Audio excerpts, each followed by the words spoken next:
Olá, Edson. Tudo bem? Boa tarde. Boa tarde. Que chique que você tá com esse óculos, Edson. essa gravata, É, tá eu fashion. estou, eu estou preto e branco hoje Aham. e, bom, vim aqui para conversar com o meu mestre, né? Tem que dar uma incrementada no visual para a altura, Pois é, da você devia ter me magnitude. avisado para eu incrementar o visual, sair do preto um pouco. Mas estamos os dois, ambos de preto, né? Estamos É, aí. falta o meu branco. É você. Eu realmente.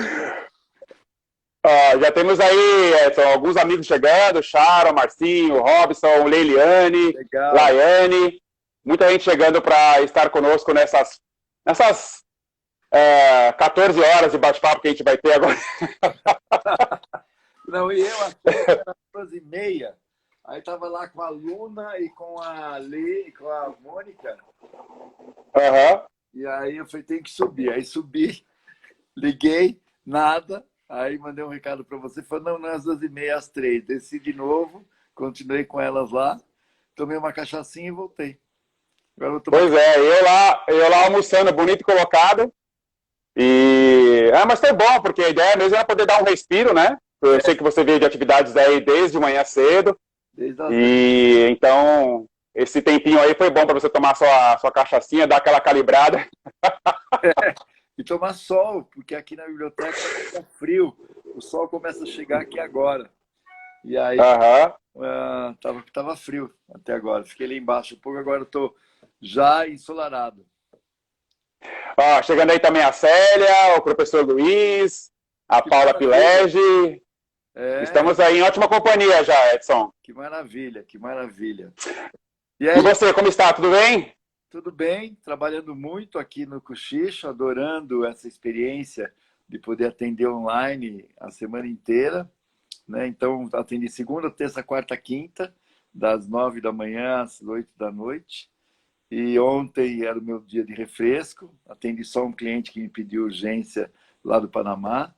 E depois, hoje, às 10 da manhã, até agora, estou aqui acompanhando vocês nas turmas da Fonte. E agora aqui com você, e é um prazer estar aqui de volta. Oi, Thiago.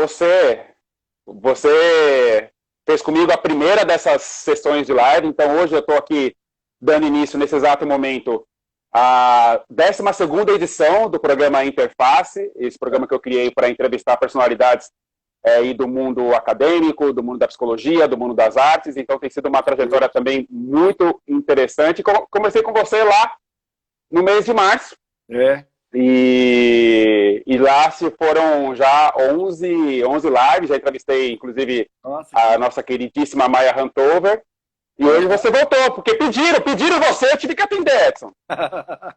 Não, é legal que a Maia arrasou aí, né? Pelo que eu fiquei sabendo. Então, fico muito A feliz. Maya arrasou, a gente falou sobre o corpo, né? Sobre as construções do corpo aí ao longo dos tempos, as ressignificações de valores.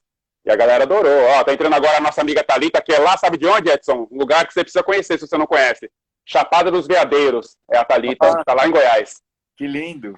Eu quero conhecer, sim. Eu preciso viajar mais Já para o falei pra. Brasil. Eu viajei muito pelo É, mundo trabalhando e menos no Brasil, né? Trabalhei mais fora do Brasil do que aqui. Mas vamos fazer. pois é. Para ela que a gente pode fazer um workshop lá na Chapada dos Veadeiros, com as pessoas que ela monta lá e nós vamos lá. Então, a Thalita é uma grande. Thalita é uma grande educadora física também, minha Opa, colega de profissão. E ela estava num lugar também encantador, que era São Miguel do Gostoso, e agora ela está na Chapada dos Veadeiros, porque ela gosta desse ambiente bucólico, ela quer estar em contato direto com a natureza do início do dia ao fim da noite, então ela está instalada lá já há alguns meses, e eu falei para ela do Cochicho, que quando ela vier a São Paulo, ela precisa conhecer o seu espaço aí. E você começou falando sobre a Fonte, né? Os nossos amigos que estão nos acompanhando que não têm ideia do que ele estava falando. Fonte é a nossa formação de terapeutas corporais, um programa especialíssimo, com duração de 3 anos, pelo qual eu também fui formado, eu sou um discípulo do Edson. E vários amigos meus, mais de 10 amigos meus já fizeram essa formação também depois de mim, foram lá, conheceram o Cochicho, se encantaram com o lugar, se encantaram com o trabalho do Edson, e são também novos terapeutas corporais, e os que são psicólogos são, assim como o Edson, psicoterapeutas corporais, com base aí em toda a filosofia, em todos os tratados do Wilhelm Reich sobre o ser humano. Então, é um espaço que vocês precisam conhecer para o seu desenvolvimento pessoal, seu desenvolvimento profissional, seu desenvolvimento humano. E essa live aqui é para tratar um pouquinho mais dos pensamentos do Edson, né, das reflexões que o Edson tem sobre o comportamento. A gente vai falar hoje especificamente nessa live sobre relacionamento afetivo, sobre casamento, por assim dizer, e nesses tempos de pandemia. E eu estou aqui com uma série de questões que eu quero trazer para ele, e vocês, tenho certeza, vão se deliciar com tudo isso. Não é, Edson? É isso mesmo. Eu estou vendo aqui que a Thalita, lá da Chapada, já mandou um recadinho dizendo que quer muito um workshop lá. E ela morou em São Miguel do Gostoso, que é uma região linda lá de perto de Natal, no Rio Grande do Norte, que eu ia com os meus alunos lá de Natal, passear lá em São Miguel do Gostoso, passar o dia lá. Então, 20 anos de história em Natal e com esse grupo todo maravilhoso de lá também. Então, falar em São Miguel do Gostoso me deu saudade dos meus alunos lá de Natal, do Rio Grande do Norte. Mas, Thalita, organiza um grupo aí que eu e o Mark vamos. Tá bom? olha só como esse mundo é pequeno, hein, Thalita? Você achou que tinha ficado escondida lá em São Miguel do Gostoso. O Edson não só conhece, como já levou grupos de trabalho dele lá para o lugar onde você estava. A Thalita foi lá a passeio e não voltou mais. É isso que aconteceu com ela. É gostoso lá. O São Miguel é gostoso. Com o perdendo trocadilho deve ser uma delícia, né? Não só gostoso. Exato. E, Edson, então vamos lá para a nossa temática de hoje. Está preparado? Vamos lá. Então, o Edson é um grande tema. Falar de relacionamento nessa época toda de pandemia é complicadíssimo. Falar de casamento dentro de uma pandemia, mais complicado ainda. E para começar esse assunto, eu quero trazer uma referência sobre Sartre, Jean-Paul Sartre. Jean-Paul Sartre, que foi o fundador do existencialismo junto com a Simone de Beauvoir, ele trouxe uma imagem muito interessante sobre o que é o inferno. Ele disse o seguinte: o inferno é uma sala trancada, sem porta nem janela, que ninguém pode sair de lá, e que o diabo põe 8 pessoas lá dentro e tira as pálpebras dos olhos delas. E aí, sem as pálpebras, elas não têm como fechar os olhos. E quando uma olha para a outra, sabe tudo o que a outra está sentindo. Isso é o inferno. Perfeito. E você trouxe a Simone de Beauvoir e o Jean-Paul Sartre, que já eram em si um casal, né? Já tinham seus tratados também.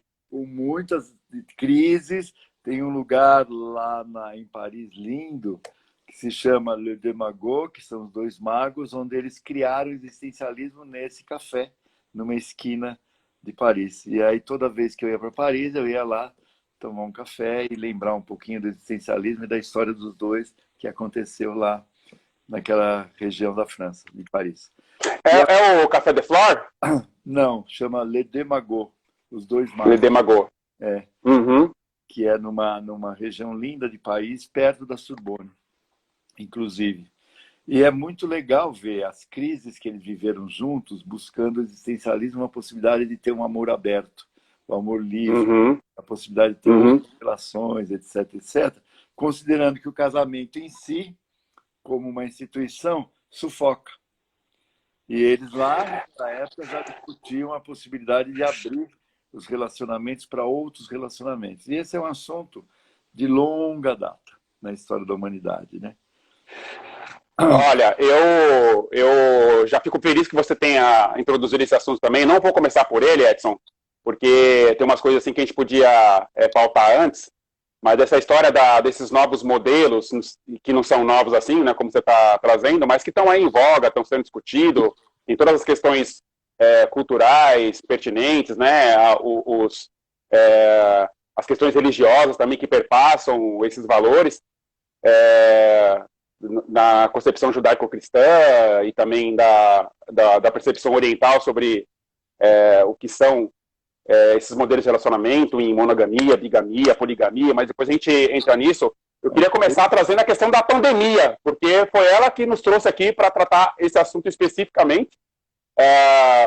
Lá no mês de outubro, novembro do ano passado, 2019, quando começou essa história de epidemia, que até então era uma epidemia lá na China, foi o primeiro país a sofrer com essa epidemia, e agora ganha, já tem contornos aí de pandemia, né, por conta da função que ela adquiriu transoceânica, né, transcontinental.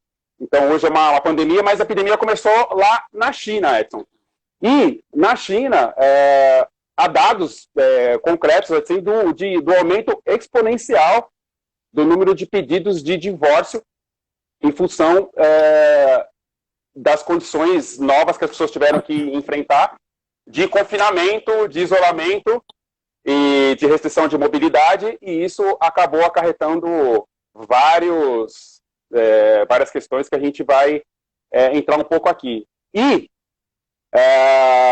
também há dados aqui, concretos do Google, Edson. O Google diz aqui que o aumento na busca de divórcios online gratuito. Divórcio online gratuito aumentou 9.900% a busca por esse tema no Google. E como entrar com um divórcio, essa busca no Google aumentou 82%. Então, de fato, as pessoas começaram a olhar para a possibilidade de divórcio como algo real, necessário, pertinente para a atual conjuntura das famílias e dos relacionamentos. Então, desde a epidemia na China e chegando nessa amplitude planetária que a gente está hoje, Edson, por que esse fenômeno ocorreu na sua tão solicitada opinião? A pandemia trouxe uma condição grave, que é o enclausuramento. E o enclausuramento trouxe o inferno. As pessoas enclausuradas, elas ficam muito mais expostas uma à outra, sobre tudo o que está sentindo. E isso faz com que as pessoas fiquem muito pouco com espaço de privacidade. Eu atendo um casal, por exemplo, online, que eles fazem terapia comigo no banheiro. É o único lugar que tem privacidade na casa. Nós somos seres sociais, gostamos muito de contato, mas também precisamos de um refresco. Precisamos de um momento em que eu possa me recolher em mim mesmo, que ninguém entra, ninguém fuça lá. A pandemia e o enclausuramento criou o inferno de Sartre, que as pessoas ficam muito expostas uma à outra. E cada vez mais, cada um está sendo invadido na sua privacidade. E essa invasão de privacidade é grave, porque isso não é salutar. Isso traz um estado doentio, que está sendo espiado o tempo inteiro. O tempo todo tem alguém olhando para mim e reparando o que eu estou fazendo, e comentando o que eu estou fazendo, e exigindo que eu faça de um outro jeito, ou que não é assim, etc, etc, etc. E isso gera um problema gravíssimo de perda da privacidade. O Jung trouxe 3 elementos importantes sobre isso. Ele falou de máscara, sombra e self. A máscara social, ela é extremamente importante porque ela nos protege e também garante que a minha privacidade seja respeitada. Quando eu estou no social, eu faço caras e bocas do social e guardo a minha intimidade e a minha privacidade. Então, é um respeito à minha privacidade e ao meu eu mais profundo, que eu posso e desejo abrir a quem eu queira no momento que eu queira, e não ficar exposto dessa maneira. Quando a gente vai para a pandemia e vai para a questão do enclausuramento, a máscara social cai. Porque todo dia a gente saía de casa, ia para trabalhar em algum lugar, e botava a nossa máscara social. Então ela era exercitada, revitalizada, restaurada diariamente. Depois a gente voltava para casa. Quando voltava para casa, ela ainda estava lá. E eu podia ter a possibilidade de abrir a minha intimidade mais ou menos, tendo a minha máscara social à minha disposição. Hoje não tem mais. Ela se deteriorou. Não tem máscara social. Você acorda de manhã até de noite, outro dia também, outro dia também, outro dia também, com o mesmo pijama, com a mesma cara, com o mesmo mau hálito, com o mesmo saco cheio, tá? Você tem espaço para restaurar aquele seu lado social que te põe em contato com o mundo fora. Você não pode ir para fora no mundo para trabalhar fazendo caras e bocas para tudo e de saco cheio.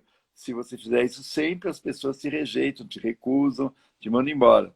Então, se restaura essa capacidade que temos de autorregulação. Em casa, na intimidade, com quem somos mais íntimos, ela cai. E o que vem e fica exposto, a sombra. A sombra está ligada a todos os nossos sentimentos negativos. Raiva, ciúme, tristeza, angústia, aflição, pânico, desespero, né? Frustração. E aí ela fica, essa área do nosso ser fica muito mais exposta e vai aparecer com muito mais facilidade, já que a máscara social está sendo reeditada, pouco exercitada, porque eu não estou mais fora de casa. Isso abre o inferno de Sartre, porque toda a nossa capacidade vai para o brejo e eu fico completamente exposto ao outro e o outro exposto a mim, como se o diabo tivesse tirado as nossas pálpebras. E a gente fica muito, muito invadido, mesmo que a pessoa não fale nada. Por exemplo, esse casal, ela disse, eu não aguento esse casal, eu não aguento a cara feia dele. É insuportável ver a cara feia dele o dia inteiro. Qualquer coisa que acontece, aquela cara de quem comeu e não gostou, é horrível. Aquilo é um inferno. E ela, e ele assim, deixa eu só concluir. E ele assim, eu não aguento ela olhando tudo que eu faço e que eu faço. Olha, pelo que você está me dizendo, a gente poderia pensar talvez que a pessoa escolhe outra para casar, mas fala assim, ó, eu quero casar com você, mas não é para tudo isso, tá bom? Não é para tudo isso. Tem uma cliente minha da Bahia que dizia o seguinte, pelo amor de Deus, me erra. Me erra. E outra frase dela que eu adorava é assim, tem vaga não. Tem vaga não. Não me alugue. Olha, eu tenho um amigo que toda vez que a gente pergunta para ele se ele já casou, ele fala assim, olha, ainda não perdi o juízo. Por isso a expressão que pensa num caso. Que pensa no caso. Olha, você sabe que alguns casais mais abastados, assim, chegam ao ponto de construir ou reformar as casas para que as casas tenham, os quartos tenham 2 banheiros, né? Tem casais que vivem uma relação estável, por exemplo, e moram em casas diferentes, e tem casais na mesma casa que constroem 2 espaços íntimos pro casal. Aí é uma questão, né, que tem que ter o recurso para isso, mas eles conseguem, para ter essa tal privacidade, esse espaço.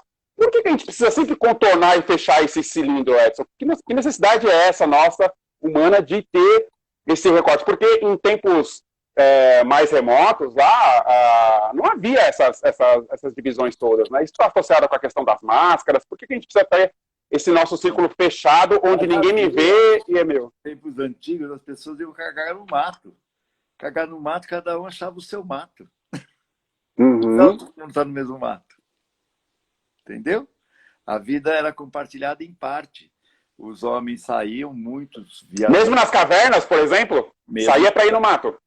Mesmo nas cavernas, claro. E aí também eles eram caçadores e coletores, então eles andavam. Eles tinham que ir longe. Eles não conviviam 24 horas. Qual é o drama hoje?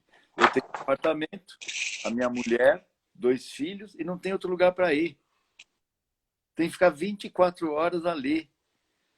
Isso é um terror. O que eu estou falando para esse casal é vocês têm que voltar para os seus escritórios.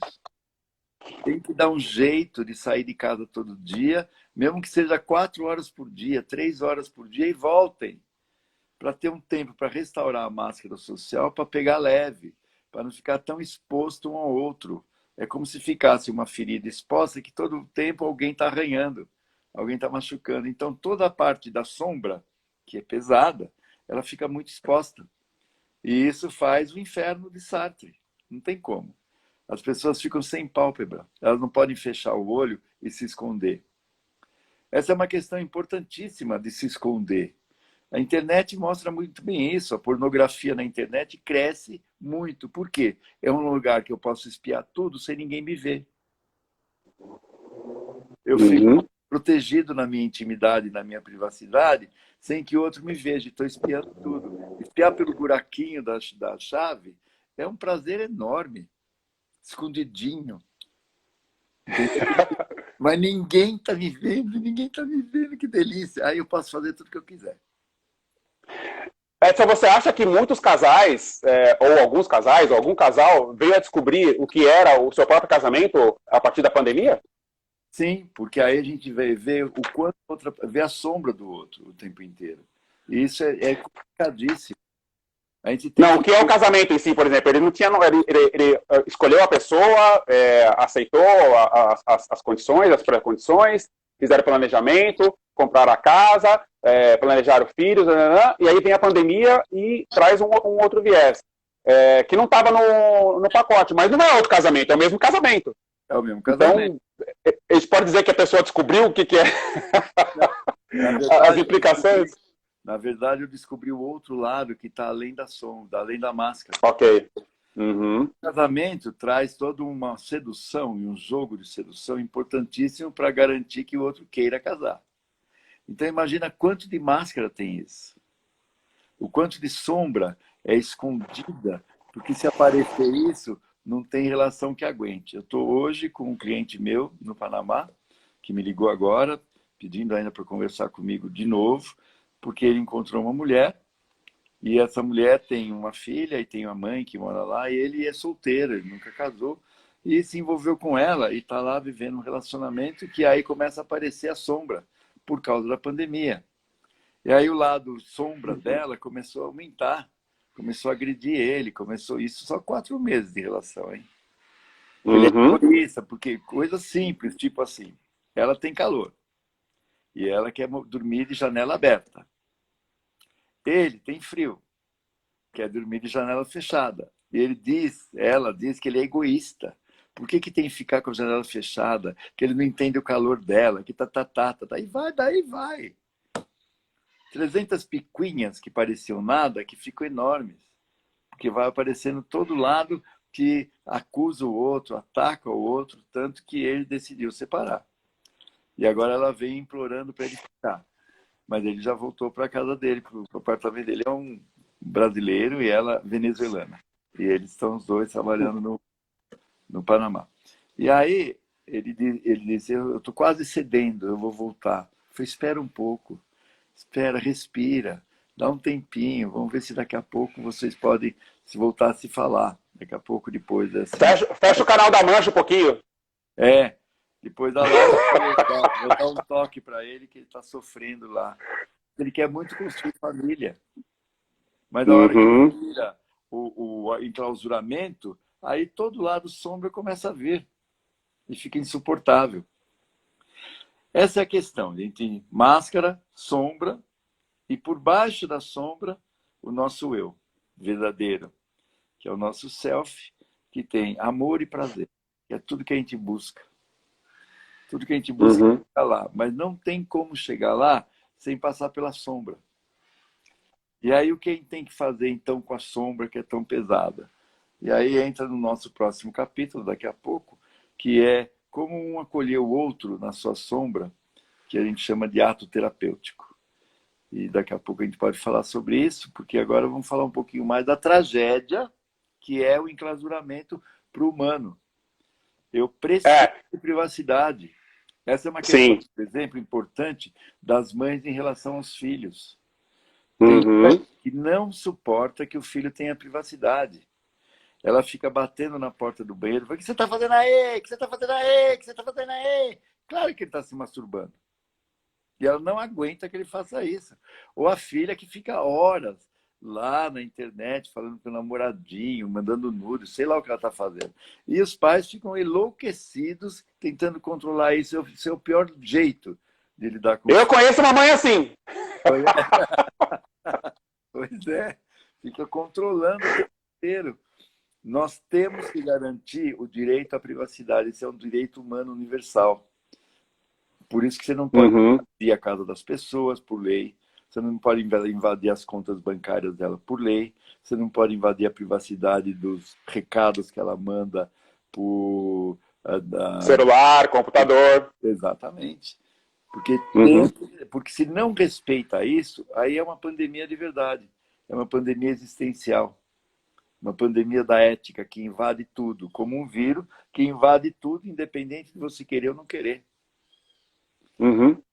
Então, nós temos o vírus da perda de privacidade. Perfeito. O Nival está falando aqui, ó. O Nival é nosso amigo também lá de Santa Bárbara do Oeste. Está dizendo aqui, a pandemia expôs que as próprias pessoas não se toleram. Nós estamos na era da intolerância, né? Então agora isso deve ter ficado mais exaltado ainda, né, Edson? Exaltado. Na verdade, as pessoas se toleram. O que as pessoas não toleram é o tempo todo ficar exposta e atacada. Ninguém aguenta. Por isso as leis do mundo de direitos humanos que dizem a privacidade tem que ser preservada. Se você quer destruir alguém, invada a privacidade dela. Edson, tem uma outra questão que é bem importante. Você falou sobre... tem a questão da privacidade, tem a questão do inferno de Sartre, tem a questão do espaço seu e do outro, e também tem o contrário, né? Pessoas que estão dentro de relacionamentos extremamente abusivos e que não conseguem se desvencilhar, até gostariam, mas tem uma coisa que puxa. Isso me remete àquela tal da síndrome de Estocolmo, né? Foi o caso daquelas meninas que foram sequestradas, e depois elas acabaram enveredando para o lado dos sequestradores, acabaram fazendo parte da quadrilha. Teve uma moça também que sofreu um assalto de banco, depois ela foi ter com os sequestradores, virou parte da quadrilha, e acaba se agarrando aos algozes, né? E ficando presos ali, e acaba tendo uma relação próxima que dura muito tempo e não consegue se livrar disso. E aqui tem tido também um aumento exponencial dos casos de maus tratos, de abusos, não só dentro dos relacionamentos afetivos, mas também de idosos, de crianças, pais que fazem das crianças empregados domésticos para trabalhar de forma também abusiva. Então, tudo que é relações de abuso, com esse estado de confinamento, sofreu aumento, né? Pode aumentar mais. Mas pensando nessas relações, nas relações afetivas, que é o nosso mote agora, por que isso acontece, Edson? O que as pessoas podem fazer para mitigar essa qualidade de relação, né?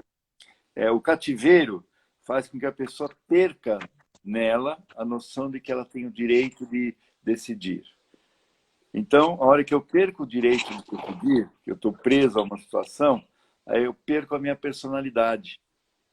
E eu me submeto ao outro como se o outro fosse o dono da minha existência. E aí agradar esse outro, ficar ligado a ele, é uma garantia de agradecimento, porque o outro não vai me matar.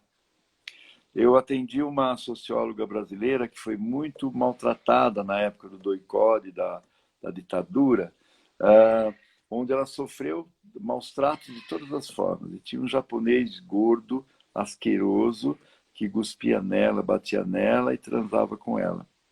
Ela disse para mim, Edson, isso eu contei para o mundo.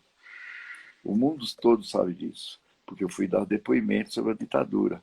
O que eu não contei para ninguém é que eu me apaixonei por ele. Por que ela se apaixona? Isso é muito importante entender. Se eu não tenho mais saída, para não enlouquecer, o meu sistema psíquico cria uma atração pelo meu algoz, que é uma forma de sobreviver à tortura sem enlouquecer. Então cria um estado de paixão, de encantamento, que faz uma inversão completa do que está acontecendo. A síndrome de Estocolmo é uma moça muito rica que é presa e depois descobrem ela junto com eles atacando o banco. Porque cria um estado de paixão que minha vida não pertence. My Life in Your Hands. E ela acredita nisso. E ela tem que se submeter a tudo por causa disso. Tem um filme maravilhoso, para quem quiser ver, que se chama O Porteiro da Noite. O Porteiro da Noite é um clássico do cinema europeu, que é uma mulher judia que é presa num campo de concentração e sofre tudo isso. Todos os tipos de humilhações, todo tipo de abuso, etc, etc. Termina a guerra e ela consegue sobreviver. E ela refaz a vida dela, casa com um maestro importante da Europa e vive uma vida rica, elegante, indo para os grandes teatros da Europa. Ela está em Viena com o marido e o marido tem que sair de Viena para fazer uma reunião num outro lugar, fora da Áustria, e ela resolve não ir. Ela resolve ficar no hotel, porque ela está cansada, não quer viajar com ele. E ela desce à noite, e quem é o porteiro da noite do hotel? O sargento da milícia da época da guerra, o que abusava dela. Uhum. E ela Uhum. mete a todos os abusos novamente. Porque o cara fica dono da alma da pessoa. Entende? E isso é sério. Isso é que faz o abuso sexual de criança ser um crime. Não é o ato, mas é a marca na alma que fica de ter que me submeter a quem quiser abusar de mim. Uhum. Isso cria uma ferida na alma. E acho que agora, nesse momento da pandemia, essas coisas aparecem com mais força. Os abusadores e os abusados. Eles voltam à tona. Numa crise como essa mundial, as estruturas que garantem a organização dos sistemas, elas trincam. E começa a vir dos subterrâneos da humanidade o pior dela. Por isso as questões políticas cada vez mais completamente sem sentido que vão surgindo. Fala, mas como isso é possível? Como é que é possível governos fazerem isso? Vai trincando o sistema. A imoralidade, a amoralidade, a falta de ética vem com tudo para fora. Deus fez os 10 mandamentos. Por que ele fez os 10 mandamentos? Porque ele descobriu a criatura que ele inventou. Não matarás, não roubarás, não vai pai e mãe, não vai trair, porque ele viu que aquela criatura tinha tudo isso por baixo. Então precisava de regra, de lei, para impedir que o mal viesse à tona. E nós temos o mal. Nós somos capazes do bem e do mal. Isso somos nós. Edson, entrou aqui também conosco, quero mandar um abraço para o meu querido amigo Tiago, da Pitaia. Edson, você precisa conhecer a Pitaia. A Pitaia é uma tapiocaria de tapiocas artesanais. Os caras ganharam o prêmio de estar entre as 10 melhores tapiocarias do Brasil. Veio gente até lá da terra da tapioca, lá do Ceará, para aprender com eles aqui como se faz uma delícia de tapioca. O restaurante deles ficava aqui ao lado, agora estão trabalhando com delivery, evidentemente, por conta da pandemia. Então, ele está aqui, o perfil dele ele acabou de entrar, então pede lá para a Pitaia mandar uma tapioca para você, Edson, porque eles têm uma cozinha lá em Guarulhos também, então está pertinho de você, eles te mandam uma tapioca para você conhecer. E, Thiago, vai um dia conhecer o trabalho do Edson lá no Cochicho das Águas. Grande abraço para você, meu irmão. Aqui é um pouquinho longe, viu? Se você quiser ver, você tem que subir a serra, entrar no mato, estrada de terra, mas é um prazer. Mas eu vou falar para a Mônica que adora. Os caras montaram a tapiocaria do nada. Onde eles chegaram? Saíram do nada e chegaram às 10 melhores tapiocarias do Brasil. Para chegar aí, Edson, para ele não é nada. Maravilha. Fala para ele entrar em contato que eu vou encomendar umas tapiocas com ele e a Mônica também, que fica em São Paulo durante a temporada. Delícia! Casada casa, ou eu acho que agora já 29 anos de casamento. 29 anos com a nossa queridíssima Mônica França, de França. Uma maravilhosa. O que garante essa longevidade do casamento? A gente não fica junto o tempo inteiro. Boa! Tem que dar um tempo. Não dá para ficar grudado. Eu passo a semana aqui no Cochicho, porque eu estou trabalhando aqui, e a Mônica fica em São Paulo no consultório, porque tem as nossas filhas, que também têm vida em São Paulo, e para ela é ótimo, para mim é ótimo. Agora, o duro, o que eu acho que realmente é terrível, quem não tem noção, Quem tem um apartamento de 60 metros quadrados, com filho, que não tem para onde ir. E que tem que ficar dia e noite lá. Gente, isso é terrível. Arruma alguma coisa para fazer fora de casa. Aí tem o pânico e a paranoia do vírus, que não pode sair, que não pode... Reveja os seus conceitos sobre o que pode e o que não pode. Nós criamos algo muito pesado, que é o excesso de zelo, né? Que tem o tempo todo que passar pano em tudo, que passar... É um inferno isso. Esse casal que eu falei, eu disse para eles, vocês precisam de uma babá. Eles tinham uma babá. Não, a babá não pode entrar aqui, porque se ela entrar aqui, ela vai pegar ônibus, ela vai vir não sei de onde, ela vai trazer o vírus, e nós temos nosso bebê, tá. Eu falei, não tem como, vocês têm que dar um jeito de ter alguém que fique com o bebê para você ter um horário que você sai de casa, o outro tem um horário para ir para algum lugar. Eles trabalham, eles podem fazer meio períodos nos seus escritórios, porque ficar em casa 24 horas, você fala, eu estou me livrando do vírus, e estou enlouquecendo. E estou adoecendo de um outro jeito. Isso porque você está falando de um casal que tem condições de contratar uma babá, né? Mas para aqueles que não têm, tem que realmente achar uma forma de resolver isso sozinhos, né? Isso, de sair, de alguém ficar, de sair um, fica o outro, mas ter um respiro. Ter um tempo que eu possa respirar um pouco. Sem ficar exposto mais ao vírus, mas também sem ficar tão trancafiado que gera uma outra doença.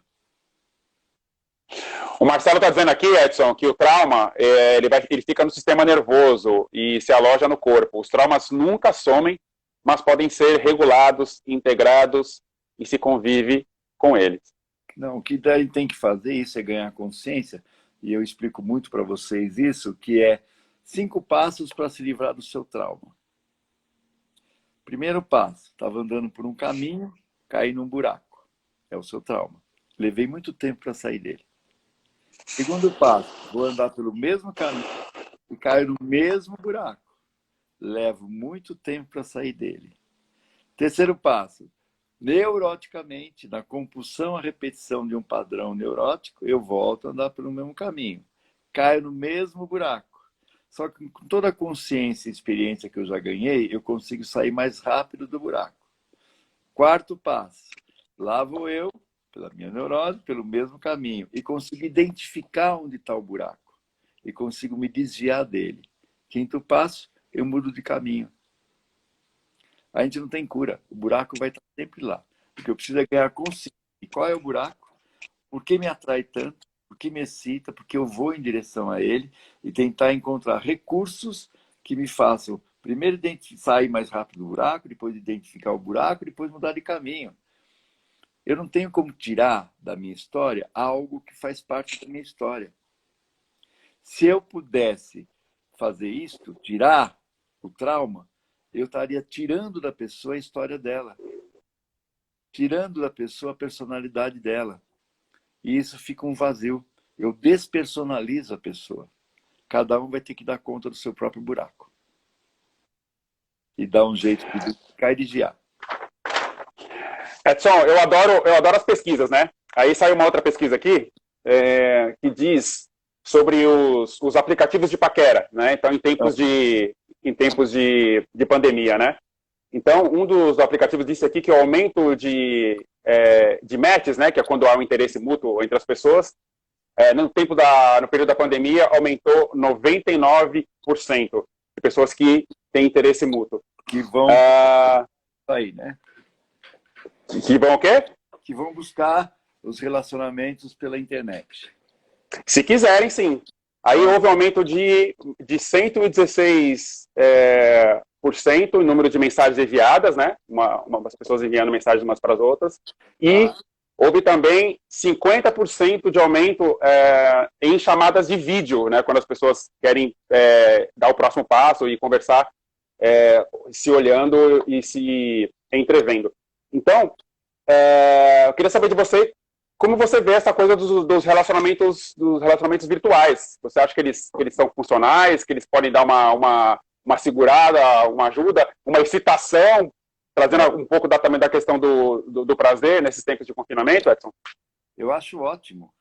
Eu acho ótimo que a sexualidade ache caminhos para continuar existindo.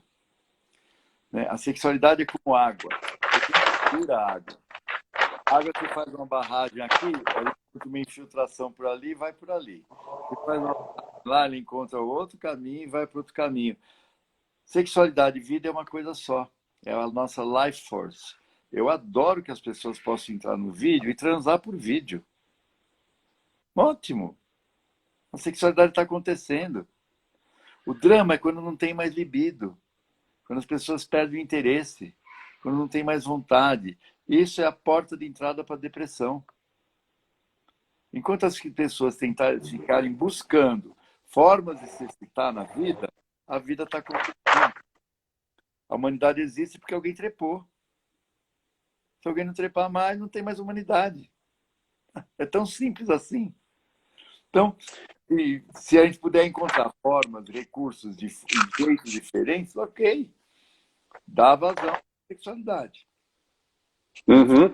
E seguindo nessa esteira ainda, você falou de trepar, caiu o movimento dos motéis em 50%, alguns empreendedores... claro, alguns empreendedores relataram a diminuição de 50% do movimento. Em contrapartida, houve um aumento de até 200% no consumo de e-commerce para sex shops, Edson. Pois é. E a maioria dos consumidores é mulher, de 25 a 35 anos. E o sex toy, o brinquedinho mais vendido é um tal de Satisfyer, que é um sugador de clitóris. Que é o campeão de vendas. Então as pessoas estão dando seus pulos aí, né? Estão dando seu jeito. Já que não tem uma boca, vamos ver o que pode ser. E os homens estão, talvez, no tradicional 5 contra 1. Provavelmente. E outras formas, né? Porque tem os homossexuais, bissexuais, e aí vai o mundo da sexualidade inteira. O que eu acho ótimo. Claro que tem que cair 50%, que as pessoas não querem contato físico com medo do vírus. Mas elas querem continuar gostando, querem continuar tendo algum prazer sexual. A sexualidade é o princípio da vida. Você existe, eu existo, porque seus pais transaram pelo menos uma vez na vida para que você nascesse. Nós somos filhos da excitação e do contato sexual. E a gente não pode abrir mão disso, seja lá da forma que for. Todas as formas de amor vale a pena. Lembra disso, dessa música? Qualquer maneira de amor vale a pena. Né? E é isso mesmo. A gente tem que... Nem me fala, porque minha mãe nem me fala que minha mãe achou uma fotografia, uma prima nossa que vive na Inglaterra, que era amiga de infância dela também, e mandou uma foto para minha mãe do primeiro namorado dela. E aí eu vi uma foto da minha mãe com 16 anos de idade e com um namorado que era um cara do meu tamanho, que tinha tudo para ser meu pai, não, mas não era meu pai aquele. E aí eu chego em casa, minha mãe tá numa choradeira, desaguando a chorar, e eu achei, aconteceu alguma coisa aqui que foi, morreu alguém e tal. E ela com uma foto na mão, eu peguei a foto e falei, o que é isso? Ela falou assim, esse aqui foi meu primeiro namorado, ele tá vivo, e chorando. Eu falei, ufa! Tá tudo bem, né? Tá tudo bem. Eu falei assim, você tá emocionado? Aí eu olhei o cara e falei, nossa, que legal. Aí eu falei, liga pra ele. Ela falou assim, que liga pra ele? Liga pra ele e fala o quê? Eu falei, liga pra ele, pergunta como ele tá, manda um abraço, né? Tipo, fala oi. Aí até o Vera não ligou porque ela não teve coragem, mas é impressionante como essa coisa é importante na nossa vida, né, Edson? Claro. Olha onde ela foi. Uma coisa de 50 anos atrás. Ainda tem libido, entendeu? Não é? Claro. Ela deve ter lembrado dos beijos e dos amassos. Puta, quanto tempo que eu não vejo isso, que eu não vivo isso na minha vida. Que maravilha! A vida pulsa. A vida pulsa para a vida. E o que faz a vida pulsar para a vida é a sexualidade. Sempre. Uma das grandes missões do cochicho é romper com a separação entre coração e sexo. Como se eles não pudessem se encontrar. Isso é uma praga judaico-cristã de 2000 anos sobre nós. Eu tenho aqui a missão do cochicho, tem uma estátua que é uma samaritana. A samaritana tem 2 vasos, um que sai na altura do coração, que ela jorra água, e outro que sai na altura da pelvis, que também jorra água, que é a possibilidade do jarro do amor e da sexualidade andarem juntos. Entre a sexualidade e o coração tem um músculo chamado diafragma. A palavra diafragma, que é o músculo que separa coração e pulmão das vísceras, dos órgãos nobres com os órgãos viscerais. A palavra diafragma vem de dial, que é divisão, e fragma do espírito. É o músculo que separa o espírito entre o amor e a sexualidade. Quem eu amo, eu perco tesão. Quem eu tenho tesão, eu não amo. E amor e sexo não podem se encontrar porque isso é uma heresia, é um pecado. O amor não pode ser maculado por desejos sexuais. E aí separa entre o paraíso no coração e o inferno nas vísceras. O sagrado e o profano. O nobre e o vulgar. E assim vai, uma grande divisão que aí, como missão da psicoterapia corporal, é restaurar a possibilidade de conexão entre amor e sexo. Porque a espiritualidade vem do campo cardíaco. A espiritualidade sem sexo, ela fica completamente desconectada do corpo. E o sexo sem espiritualidade, ele fica vazio e sem significado existencial. Então, nós precisamos integrar amor e sexo. E nesse momento da pandemia, imagina o que é integrar amor e sexo nesse pampeiro que está o mundo. A Sharon está dizendo aqui que ama essa estátua, Edson. A gente podia colocar a Sharon lá parada, né? Ia dar a mesma coisa. Essa estátua é linda. E a estátua da Samaritana é uma estátua importante porque existia lá, há 2000 anos atrás, uma região chamada Samaria, que era uma região próxima à Judéia, e que, na verdade, as mulheres tinham um amor livre. Elas podiam transar com quem elas quisessem. E os judeus tratavam as mulheres de Samaria como prostitutas, como mulheres vulgares, pecadoras, que não tinham Deus, etc, etc. E Cristo vai tomar água numa fonte. E tem uma samaritana pegando água. E ele pede água para ela. E toma água. E os discípulos, pelo amor de Deus, como é que você faz isso? Vai pegar água impura de uma pecadora, Ele vira e fala, são todos filhos de Deus. Parem. Que hipocrisia é essa? E isso tem a ver com isso que a gente está buscando no mundo, né? De que todo mundo tem que ser tratado igual. Não tem puros e puros. Não tem brancos e negros. Não tem pobre e rico, né? Talvez um dia a gente chegue nisso. Talvez. Tem até tem, mas essa que é a graça. Isso que é legal, né? Eles entendem o contrário. Ô Edson, você nos ensina muito aí no sobre justamente a importância da sexualidade, a importância do prazer. São todos os estudos desenvolvidos pelo Alexander Lowen, pelo próprio Reich, né? O Lowen com a sua enigmática frase que você sempre gosta de dizer, a vida com prazer é uma aventura criativa, a vida sem prazer é uma luta pela sobrevivência, aquela coisa toda. E aí você fala que desde a amamentação, a relação própria da mãe com o bebê é uma relação de prazer, né? O próprio ato da amamentação é muito prazeroso para a mãe, é muito prazeroso para o próprio bebê, já é um ato sexual em si, e por isso que algumas mães até relutam em desmamar, porque aquilo dá tanto prazer, às vezes, para a mãe e para o próprio filho. Muitas mães na amamentação têm orgasmo. Tem orgasmo. E aí tem uma série de outros movimentos que são feitos, né? Por exemplo, escovar os dentes é uma coisa muito prazerosa. Eu tenho muito prazer em escovar os dentes, né?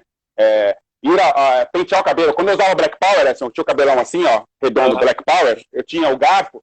E, cara, passar aquele garfo no cabelo, eu ficava assim, às vezes, meia hora, 40 minutos passando o garfo, porque é tão gostoso pentear o cabelo. E essas coisas todas são prazeres sexuais no fundo das questões nossas humanas, né? É o tocar-se. É o tocar-se. Até as necessidades fisiológicas são prazerosas, né? Quando a gente está no momento ali de tá super apertado, vai fazer xixi, assim, sai aquela coisa e fala... Claro.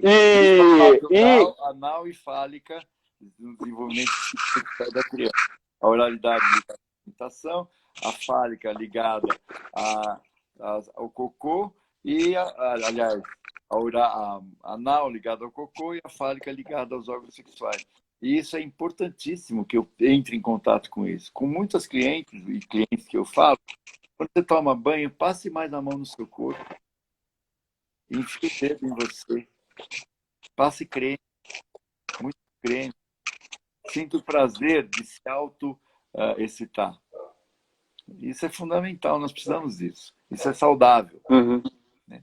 E aí, E isso, pode falar. eu estava lembrando de um cliente meu, médico, maravilhoso, que fez o gel aqui. Ele diz assim, não, a sexualidade tem que ser uma coisa ampla. Homens, mulheres, animais, hortifruti... Pansexualidade.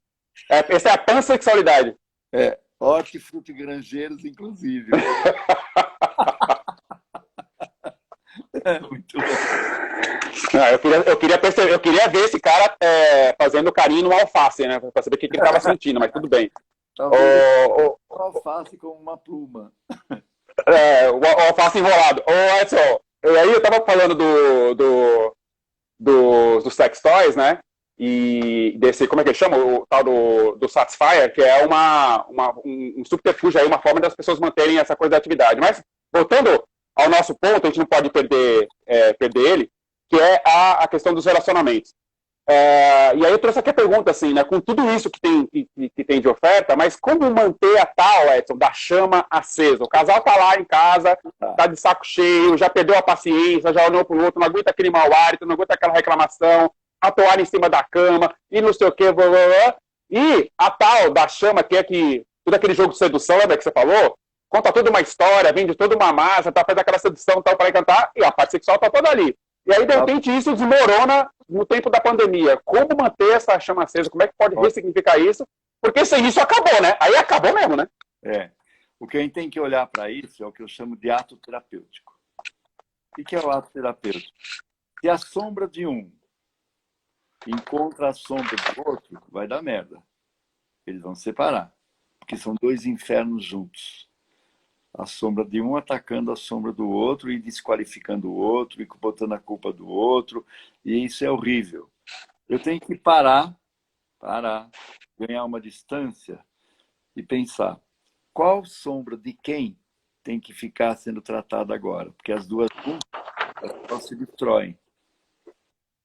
Se eu tiver consciência disso, eu vou dizer, bom, eu vou segurar a minha sombra, não vou jogar ela para cima da pessoa e vou tentar acolher a sombra dela. Isso é um exercício fodido, difícil, que é eu ficar quieto e dizer assim, eu estou te vendo muito mal. O que está acontecendo? E não vou abrir minha sombra de jeito nenhum. Vou trazer para a consciência de que eu quero resgatar meu casamento, que eu quero garantir que ele continue, apesar da pandemia toda. Então a pessoa pode dizer, eu estou muito mal mesmo, porque você, e a sombra dela vai cuspir faísca em cima de você. Você é horrível, porque você não me entende, porque você não colabora, porque você é um bruto, porque você vai na cama, você não cuida de mim, você não cuida da casa, você não cuida de nada, você é um egoísta, e você só escuta. Dizendo, que mais? Que mais? Como que eu posso te ajudar? O que você gostaria que eu fizesse? E aí se começa a ter uma qualidade de uma escuta ativa, importantíssima, que é a mesma escuta terapêutica. O terapeuta faz isso. E vai acolhendo as faíscas, as fagulhas, os raios, os trovões, a merda que ela joga para cima, ou ele joga para cima de você, cuidando disto. E aí, o que vai acontecer com a sombra? A sombra tem uma curva. Todo sentimento represado, negativo ou positivo, ele vai continuar carga, e ele começa a ter forma de atuar e de atacar o outro. O que você precisa fazer é deixar que isso tudo seja expresso, para esvaziar o balde de merda. E aí vai esvaziando, que é a hora da expressão, tudo isso ganha expressão, e aí chega a hora que tem um alívio, porque você não atacou, você não contra-atacou, você não jogou sua sombra em cima, você só acolheu. É um pé no saco fazer isso. Não, a pessoa vai perguntar, ele não vai falar nada? Não vai falar nada? Não, eu quero te ouvir. Eu quero saber como eu posso te ajudar. Eu quero saber como que eu posso chegar perto de você de novo. Tá tão acostumada, né, com a coisa que vai e volta, que quando não vem nada, a pessoa escuta, reclama também. Vai esvaziando, até que tem uma hora que a pessoa para. E você pergunta, tem mais alguma coisa que você gostaria de me falar? Eu falo, não, eu já falei tudo. E aí começa a vir uma emoção. Porque vai gerando em você compaixão pelo sofrimento dessa outra pessoa, que é a sua parceira, o seu parceiro. E vai gerando na pessoa gratidão pela possibilidade de você poder acolher esse estado dela. E sabe como termina essa conversa? Ele ou ela vira para o outro e fala assim, você quer um abraço?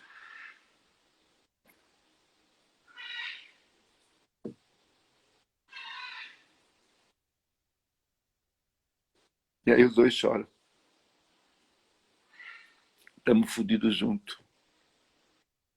Vamos cuidar do outro. Vamos segurar a onda.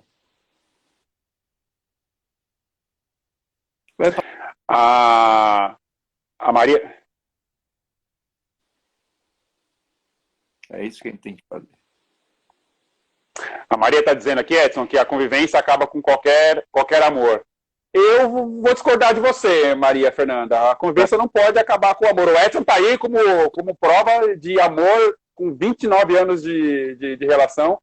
Eu acho que a gente precisa realmente aprender como é que a gente conduz tudo isso depois de tanto tempo. Claro. E como é que a gente aprende a sempre a desenvolver mais empatia, olhar, né, nos olhos e poder... o sharing, né, o dividir isso que está trazendo, a escuta é muito importante, essa escuta ativa, né, que a gente traz. Isso é fundamental. E isso faz com que a gente reveja e reconheça a pessoa com quem a gente está. E aí o amor volta. Porque abaixo da sombra tem o self, que é amor e prazer. Aí eu resgato a relação. É resgate mesmo. Eu vou lá no fundo buscar aquela pessoa e trazer ela de volta. Uhum. Isso cabe em qualquer relação humana. Começa com a empatia, com o respeito, com a vontade de estar junto, com dizer, essa pessoa tem um valor para mim. Esse é o pai dos meus filhos, essa é a mãe dos meus filhos. Por que eu vou destruir assim tão fácil? Que tá insuportável, tá. E tem que abraçar, chorar junto, dizer, estamos fodidos no mesmo barco. Tem que cantar. Um dia vai acabar, vai passar. E vamos... Ô Edson, feliz foi a minha ideia de trazer esse assunto aqui pra gente conversar hoje, porque a nossa live tá bombando. O Luiz Henrique tá falando aqui, ó, que ele tá há 34 anos. A Cíntia já colocou o boyfriend dela aqui pra participar da live. A Fúvia tá dizendo aqui, a Fúvia é minha dentista, Edson, por isso que eu tenho os dentes lindos aqui, ó. Quem cuida é a minha querida Fúvia. Eu acho que quando acaba a admiração é que mina o relacionamento. Sim, o Edson também fala sobre isso, né? Da admiração pelo outro. Claro. Edson, ó, a Thalita se emocionou, tá bombando aqui. Eu queria combinar com você, Edson, que vai dar o nosso tempo. Falar uma coisa. Vai dar nosso tempo da live. A gente vai ter que trocar, porque... YouTube agora, chamada Paixão, Desilusão e Amor. Entre no YouTube, no Edson, vocês vão encontrar lá, já subiu para o YouTube, e que fala exatamente do momento da paixão, da desilusão e do amor. E esses três... Edson, oi? A gente vai encerrar aqui, ó, tenho 10 segundos para encerrar. Eu vou fechar essa live aqui, essa primeira, e vou entrar de volta. Todo mundo volta para o Edson explicar mais sobre paixão, desilusão e amor, que tem tudo a ver com isso, e a gente complementa. Então eu vou encerrar aqui e a gente já retorna, tá bom? Tá bom. Volta todo mundo.